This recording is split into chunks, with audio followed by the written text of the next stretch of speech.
Polisi sudah temui keluarga pria penendang sesajen di Gunung Semeru. Kepolisian daerah Nusa Tenggara Barat berkoordinasi dengan Polda Jawa Timur terkait tindakan pria berinisial HF yang menendang dan membuang sesajen di Gunung Semeru.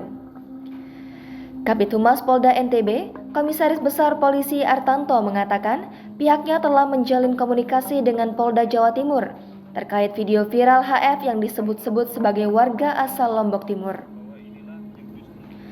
Artanto mengaku aparat telah menemui keluarga pria tersebut untuk mengecek keberadaan HF saat ini. Artanto mengatakan bahwa yang bersangkutan tidak berada di Lombok. Kasus penyelidikan dan penyidikan ini lanjut dia ditangani oleh Polda Jawa Timur, sedangkan Polda NTB hanya membackup.